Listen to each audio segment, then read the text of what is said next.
mengatakan dia tidak ada dan berharap dia betul-betul tidak ada. Mau otak satu dunia ini yang mengatakan dia tidak ada, dia tetap ada.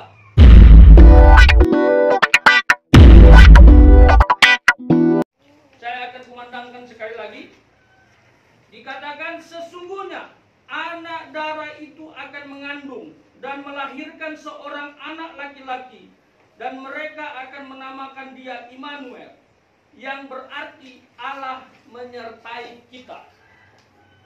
Waktu saya pelajari, waktu saya renungkan konteks dalam teks, artinya ayat sebelum, dan saya renungkan bahkan jauh sebelum kitab Matius ditulis, luar biasa kata ini.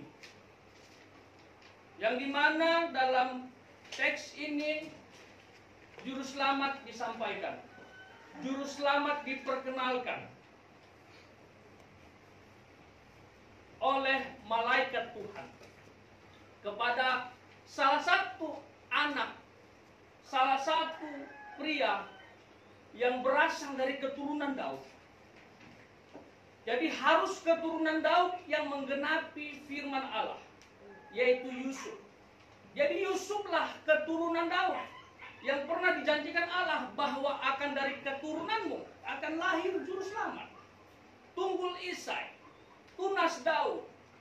Itu kata firman Tuhan. Sehingga Yusuf ini menggenapi nubuat. Nubuat itu adalah perkataan Tuhan mengenai peristiwa yang akan terjadi dan pasti terjadi. Kalau tidak terjadi itu bukan nubuat, itu namanya lubuat. Artinya dikarang-karang.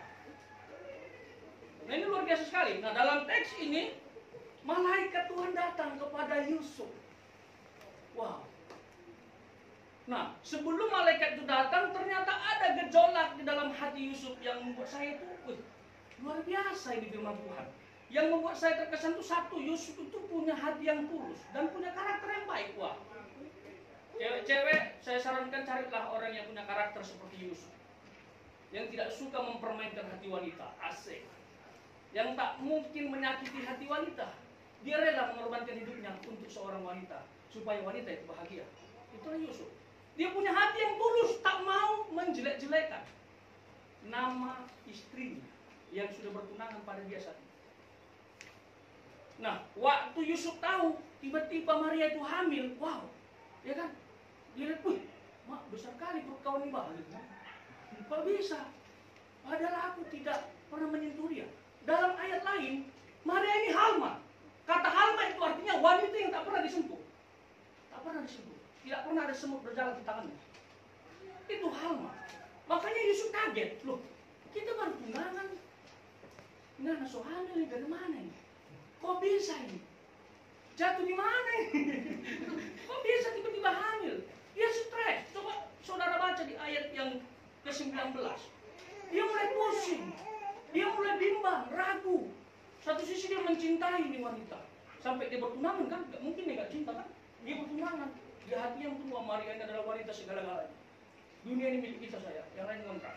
Mungkin begitu di hatinya. Tiba-tiba dia lihat, oh, perutnya sudah besar.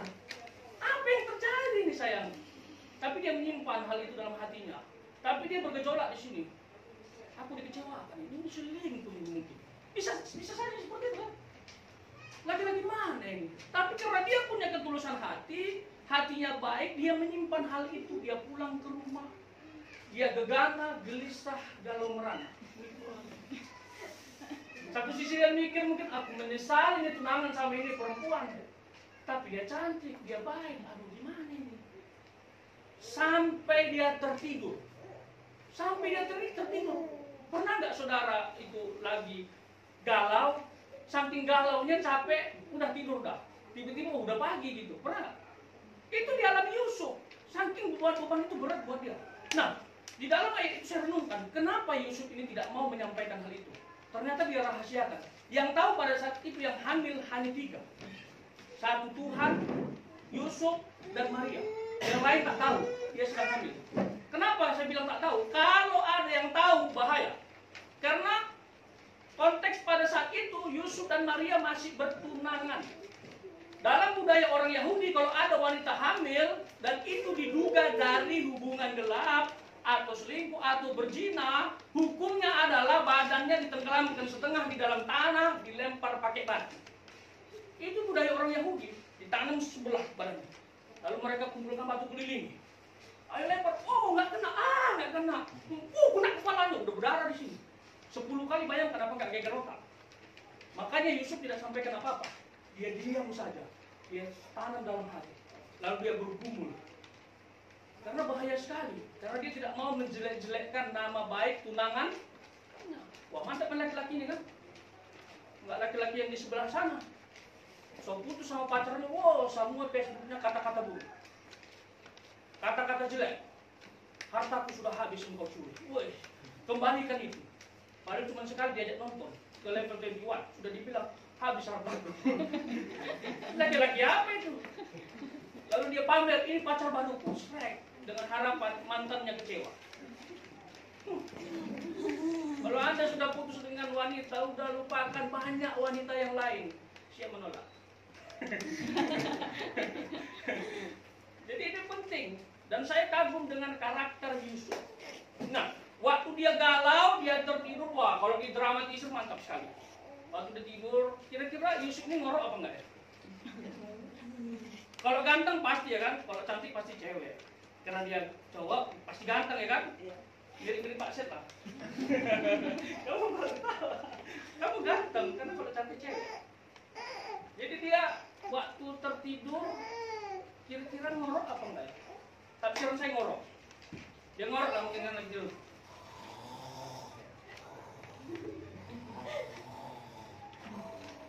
Nah, tiba-tiba dia mimpi, masuk ke alam sadar, ke alam bawah sadar, tiba-tiba datang malaikat. Nah, dalam Alkitab, malaikat yang suka menunjukkan diri dan menyampaikan pesan yang mungkin jabatannya zaman sekarang Pak Pos adalah malaikat Gabriel. Malaikat Gabriel datang, ting, dalam mimpi itu. Lalu dia bilang, Yusuf anak Daud, jangan engkau ceraikan Maria. Ambillah Maria sebagai istrimu, nikahilah dia, karena anak yang ada dalam kandungannya adalah dari Roh Kudus. Disampaikan malaikat begitu. Nggak sampai di situ saja. Ia akan melahirkan anak laki-laki dan engkau akan menamakannya Yesus, sebab ia akan menyelamatkan umatnya dari dosa. Itu disampaikan malaikat. Hal ini terjadi supaya genaplah nas firman Tuhan oleh Nabi. Baru ayat kita dikumandangkan. Sesungguhnya anak darah itu akan melahirkan anak laki-laki dan mereka akan menamakan dia Immanuel, yang artinya Allah menyertai kita. Lalu tiba-tiba Yusuf terjaga. Malaikatku, langsung dia sujud pasti. Saya percaya itu. Setiap orang yang punya pengalaman spiritual dengan Tuhan pasti dia akan terkagum-kagum. Amin. Dia pasti tersujud. Dia terjaga. Wow, amazing. Ini mimpi apa? Karena mimpinya bukan sembarangan. Bukan mimpi dikejar-kejar golok. Ya kan? Kalau mimpi dikejar-kejar golok itu mimpi. Ini nggak usah ada ini. Apalagi dikejar-kejar hutang. Ya kan? Ini mimpinya luar biasa. Malaikat loh diutus Tuhan ngomong sama Yusuf. Setelah itu waktu dia terjaga, dia nggak bimbang lagi, dia mantap. Yes, aku tidak akan mau menceraikan Maria. Aku harus menikahi dia. Dan betul, mereka menikah dan tidak melakukan hubungan biologis sampai Yesus lahir. Waktu saya renungkan kembali di ayat 23, wow, dahsyat sekali. Ternyata ayat ini berasal dari Yesaya pasal 7 ayat 14. Dengan istilah lain, nubuat. Allah memberikan nubuat kepada bangsa Israel. Di situ judulnya Immanuel juga. Artinya begini Bapak Ibu, saya ingin singkapkan hari ini supaya kita sadar, supaya kita yakin. Ternyata Immanuel ini istilah yang bukan baru. Immanuel ini justru adalah kesimpulan Alkitab juga. Di dalam Alkitab banyak istilah yang mengarah kepada Immanuel. Salah satunya Yesaya pasal 7 ayat 14. Sesungguhnya anak darah itu akan mengandung dan melahirkan anak laki-laki. Dan mereka akan menamakan dia Immanuel. Yang artinya Allah menyertai kita. Coba renungkan. Kata menyertai kita. Apakah kita layak meragukannya?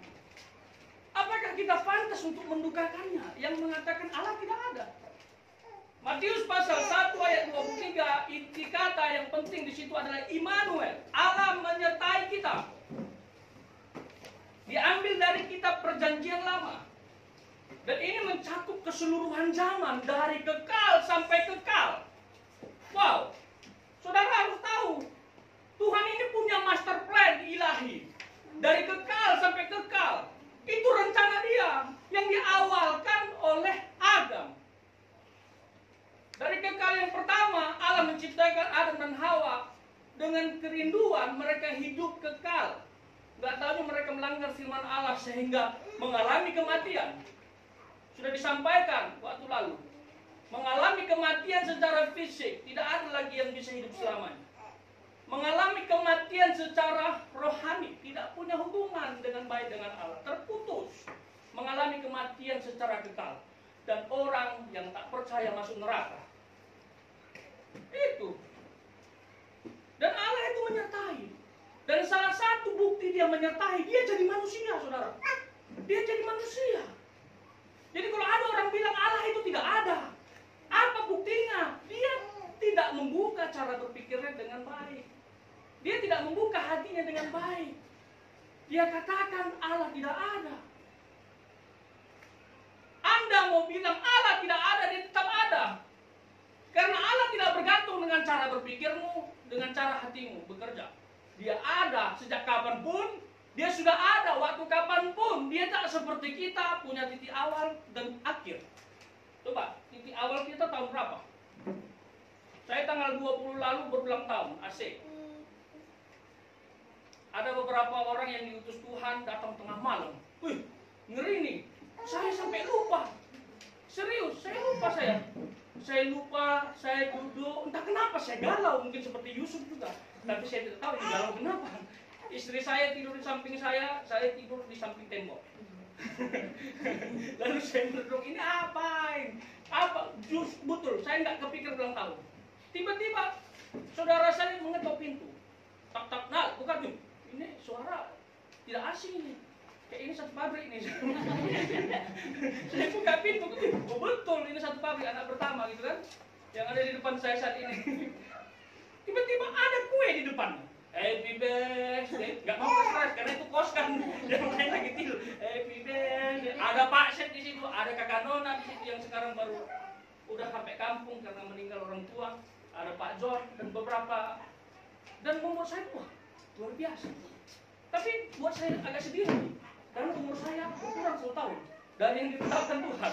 Jadi saya tipe orang yang berbeda. Ulang tahun bukan membuat sukacita, tapi berkurang 1 tahun. Karena kalau seandainya Tuhan tetapkan 100 tahun, berarti sudah berkurang 1 tahun. Jadi jangan pikir kalau ulang tahun, ulang tahun, nambah 1 tahun, berkurang itu berkurang. Nah, itu manusia. Ada titik awal dan titik akhir saya tahun berapa? Mungkin sekitar 70 tahun lagi Pak. Karena saya pernah bilang umur saya 100 tahun. Meninggal pada saat selesai berkorban. Itu harapan saya. Biar kehendak Tuhan yang jadi. Itu manusia. Ada titik awal, ada titik akhir. Tapi Tuhan Yesus enggak. Dia tidak ada titik awal, titik akhir. Dia Alfa dan Omega. Itu yang namanya kekal, saudara. Orang yang bilang Allah tidak ada, itu orang yang egois. Saya akan buktikan. Immanuel itu dari zaman ke zaman. Oke? Allah menyertai umat manusia dari segala peradaban. Itu betul. Contoh, waktu Adam dan Hawa jatuh dalam dosa, dia menunjukkan eksistensi. Dia menjanjikan akan menjadi manusia. Itu bukti penyertaan. Walaupun belum digenapi dari zaman ke zaman, setiap tokoh Alkitab siapa yang tak disertai? Siapa? Abraham, Ishak, Yakub, Yusuf. Siapa tokoh-tokoh Alkitab? Tapi ini perwakilan ya. Itu disertai semua. Bahkan Yusuf adalah orang yang sangat disertai Tuhan sehingga apapun yang diperbuatnya berhasil. Jadi jangan otakmu yang mengatakan dia tidak ada dan berharap dia betul-betul tidak ada. Mau otak satu dunia ini yang mengatakan dia tidak ada, dia tetap ada. Karena Tuhan tidak bergantung oleh pikiranmu. Dia jadi manusia, saudaraku. Ini bukti penyertaan. Alkitab mencatat dalam Perjanjian Lama, dia adalah Allah transenden. Transenden itu artinya Allah yang tak terjangkau.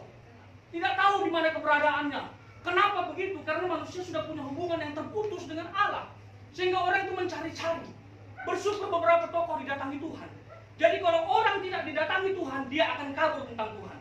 Loh, pelajari Alkitab. Siapa tokoh-tokoh yang tidak didatangi Tuhan? Siapa yang tokoh-tokoh mencari Tuhan? Akhirnya tak menemukan Tuhan. Tuhan tuh nggak perlu dicari. Karena dia datang sendiri. Alkitab mencatat, aku datang ke dunia mencari kalian. Kita tuh seperti domba yang hilang. Seperti anak yang hilang, dia cari gitu loh. Makanya dari segala zaman, Allah yang mencari manusia. Allah yang menemui Abraham. Allah yang menemui Yusuf. Dan seterusnya. Termasuk Allah suruh malaikat menemui Yusuf, suami Maria. Kurang apa lagi penyertaan Tuhan? Dan dia janjikan juru selamat. Bayangkan kalau Allah tidak Immanuel, untuk apa dia jadi manusia? Betul nggak? Untuk apa dia jadi manusia yang udah pasti kita binasa? Ada orang berpikir ini nggak penting Immanuel ini. Terserahlah, kamu percaya Tuhan, saya tidak percaya. Saya berpikir nanti kalau hidupku selesai, mengembuskan napas terakhir, sudah lupa semua. Apanya lupa? Enggak akan lupa. Justru itu awal dari selama-lamanya. Anda tak percaya Allah, Anda akan masuk neraka selama-lamanya. Anda percaya Allah, Anda masuk surga selama-lamanya. Karena ini janji Tuhan. Karena ini penyertaan yang adil bagi mereka yang percaya, yang adil bagi mereka yang tidak percaya. Allah sudah memperkenalkan diri. Dia menjadi manusia. Ini disebut dengan istilah penyataan khusus. Jadi penyataan khusus itu satu, Alkitab dia berikan kepada para nabi, dirangkum menjadi Alkitab dan kita baca saat itu. Itu penyataan khusus. Dan dia jadi manusia. Itu penyataan khusus. Secara khusus menyatakan, aku ada. Aku Allah. Aku menyertaimu. Itu. Yang kedua penyataan umum. Oke, Immanuel akan saya buktikan dengan penyataan umum. Yaitu alam semesta. Coba lihat alam semesta ini. Indah kan? Indah nggak? Indah sekali. Bali ini salah satu destinasi dunia yang sangat dikasih jempol oleh wisatawan. Saya pernah tanya itu di pantau. What do you think Bali? Good, very good. Semua orang mengakui. Jangankan Bali, di luar Bali juga indah. Amin. Di mana saudara pergi? Pasti indah sekali. Ini salah satu penyataan Tuhan juga, yaitu penyataan secara umum. Coba bayangkan luar angkasa ini. Benarkah tak ada yang menciptakan? Mungkinkah tanpa pencipta? Coba lihat, ada berapa planet yang saudara tahu? Jangan kira ini HP nih. HP lebih jelek dari planet. Planet lebih bagus, amin. Apakah HP ini bisa ada dengan sendirinya? Hai ateis, apakah HP ini bisa ada dengan sendirinya? Tak bisa. HP ini yang jelek dari planet aja pun ada yang ciptain. Apalagi alam semesta. Apalagi dunia yang bergerak sesuai dengan porosnya, berputar terus. Yang ada siang dan malam. Ada banyak musim. Ada penciptaannya, saudaraku. Ada yang menciptakan. Itulah bukti penyertaan Tuhan. Ekosistem berjalan secara normal. Saling menguntungkan, saling makan. Itu adalah bukti penyertaan Tuhan. Dia Immanuel. Dia Immanuel. Bahkan nanti dia akan datang menjemput orang percaya, itu Immanuel. Amin. Itu Immanuel. Jadi jangan ragu keimmanuelannya, yaitu Allah menyertai kita. Saya sangat sedih kalau ada orang Allah, gak usah pakai Tuhan lah, gak benar itu Tuhan. Itu namanya orang egois. Coba saudara lihat, kita seperti ini. Yang cewek cantik, yang cowok ganteng, semua sudah punya porsi masing-masing. Kekurangan kelebihan ada. Apakah seperti ini kita tanpa pencipta? Bisa ada dengan sendirinya? Lalu ada yang bilang alam semesta ini terjadi karena ledakan. Itu perlu sekolah itu. Karena ledakan. Cara berpikir miring. Ledakan tak bisa menghasilkan keindahan. Sudah ada monumennya di Legian, saudaraku. Ledakan mati semua. Mana ada ledakan menghasilkan keindahan? Ledakan jutaan ton, tuar. Jadilah pulau Sumatera. Ledakan tuar, jadilah pulau Jawa. Ledakan tuar, jadilah pulau Bali. Ledakan tuar, jadilah pulau NTT mati lampu. Karena istri kurang di pasar di sana. Termasuk di Papua juga. Wah, mati lampu. Apakah bisa? Ini cara berpikir miring. Ledakan tak akan mungkin menghasilkan keindahan. Itu teori salah. Yang benar Allah ciptakan semuanya selesai pada hari yang ke-6. Amin. Selesai dengan firman-Nya. Dia berkata jadi. Itu Allah dan itu penyertaan. Bayangkan manusia diciptakan di hari yang terakhir. Setelah segalanya disiapkan. Segala tumbuhan binatang sudah disiapkan untuk makanan manusia. Bayangkan kalau manusia diciptakan lebih awal. Baru diciptakan langit, baru diciptakan di darat, laut, binatang. Makan apa, dia tinggal di mana? Dan itu bukti penyertaan Tuhan. Dan bagaimana penerapannya dalam kehidupan kita? Bicara tentang Allah menyertai. Bagaimana saudara mengaplikasikannya dalam kehidupan kita sehari-hari? Apakah kita masih meragukan ini? Tatkala saudara punya masalah pergumulan ekonomi, saya tahu pasti ada ya. Apalagi pandemi seperti ini. Ada yang di PHK, ada yang gajinya dikurangi, dan ada yang nggak punya gaji, tapi tetap kerja, mantap kan? Yang tak dapat THR, yang sudah mulai SMS bosnya, itu ada itu. Udah mulai resah ya kan? Ini gimana nih, temanku sudah dapat THR, kok aku belum? Aduh pusing gitu. Aku WA deh dia, Pak, mohon maaf, ya. Kok THR ku belum masuk, hehehe. Oke, saya kirim sekarang, cek di rekening, mantap. Untung diingatkan, nggak lupa dia kan. Kalau nggak dapat THR gimana? Atau seperti saya dapat THR langsung habis, cuma numpang lewat. Bagaimana mulai pusing-pusing? Apakah kita masih percaya Allah menyertai? Atau seperti Mas Kevin mungkin mengalami awal-awal pandemi tak ada penumpang, itu kita mengalami. Yang biasanya 10, 12, 14 penumpang, ada tip di mana-mana, tiba-tiba satu susah. Terus kita bilang Tuhan tidak ada.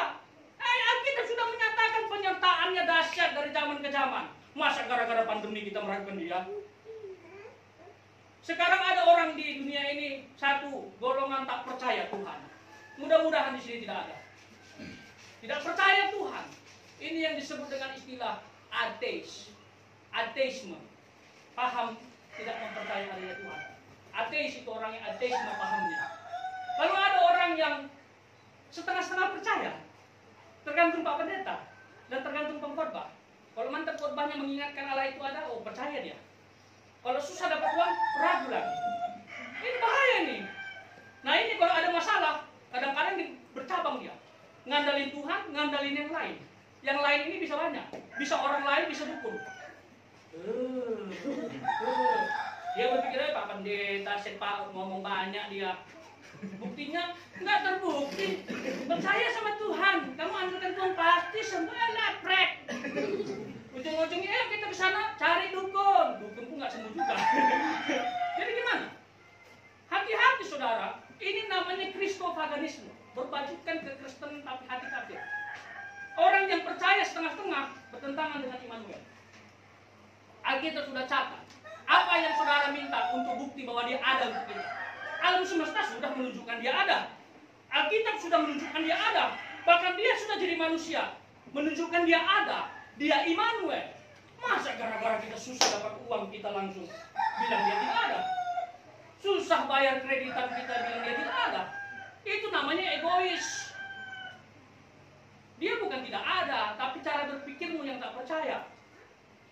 Jadi sekali lagi saudara, jangan gara-gara sedikit, gara-gara ekonomi langsung kita bilang Tuhan tidak ada. Lalu kita mengandalkan kekuatan. Saya kesaksian, ini jujur pengalaman pribadi. Saya nggak bohong. Beberapa bulan yang lalu saya punya pergumulan dengan istri saya.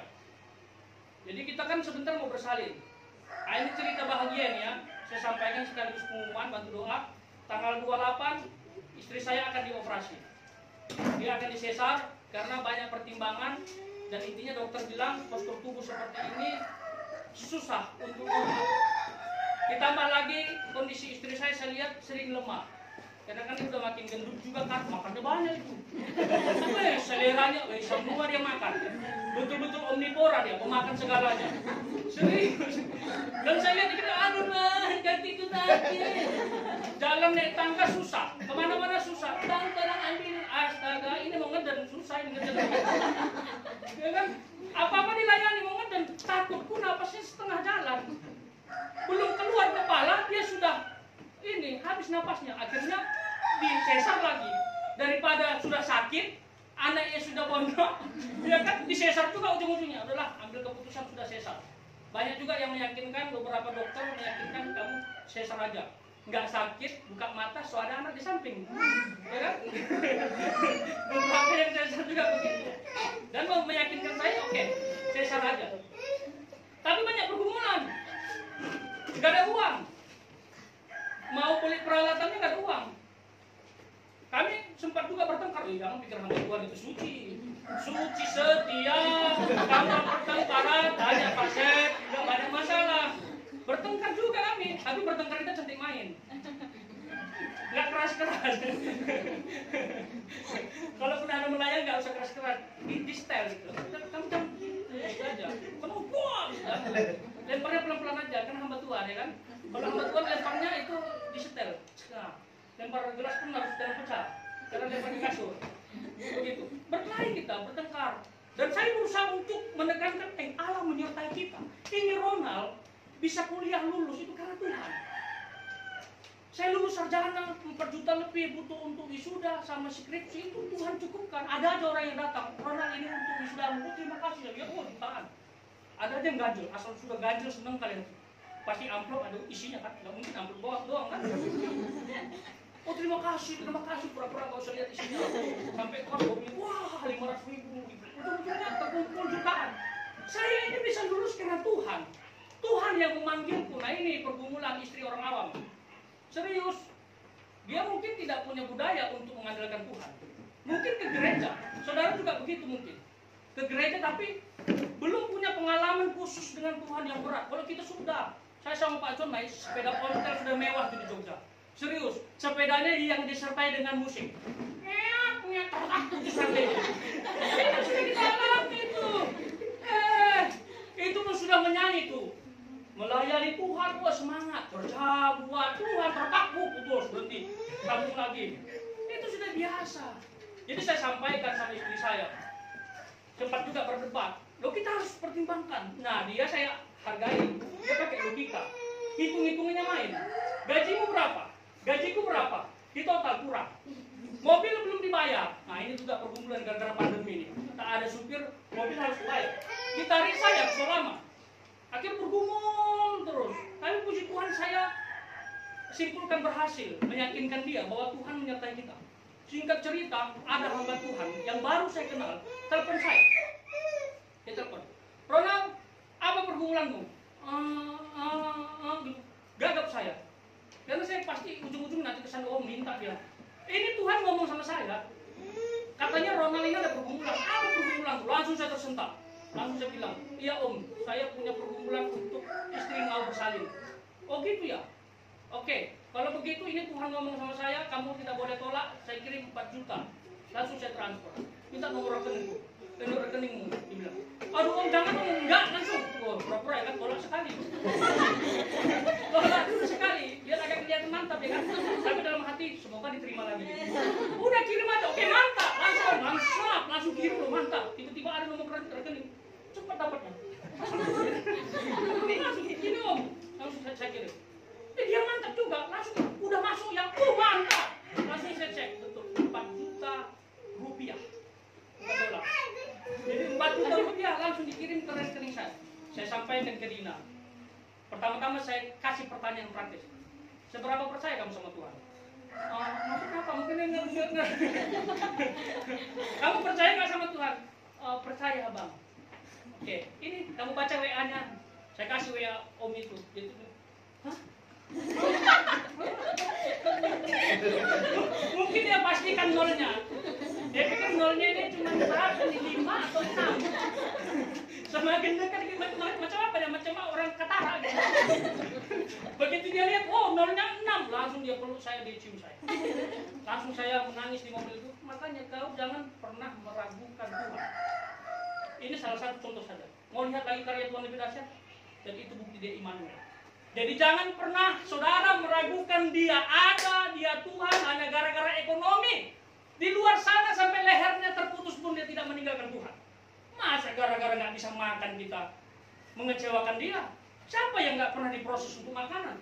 Elia kesulitan makan sampai burung gagak yang kasih makan. Betul nggak? Siapa lagi? Jadi sekali lagi saudaraku, jangan pernah meragukan Tuhan, apalagi mengatakan dia tidak ada hanya gara-gara uang.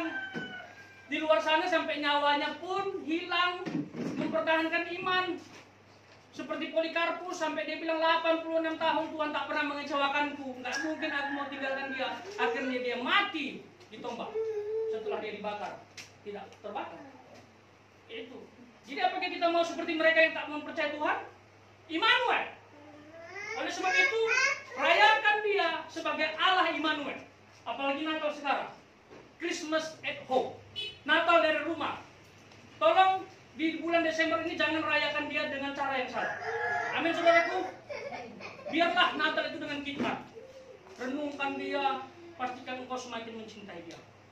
Karena Immanuel itu ada, terlihat dari hidupmu.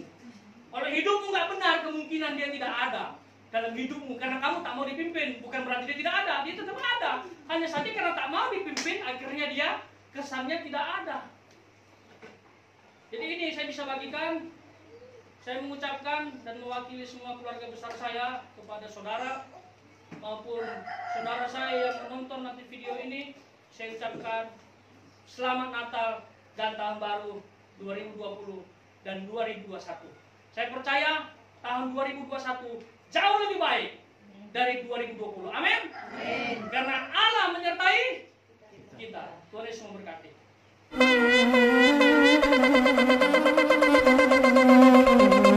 Joy to the world, the Lord is come. Let earth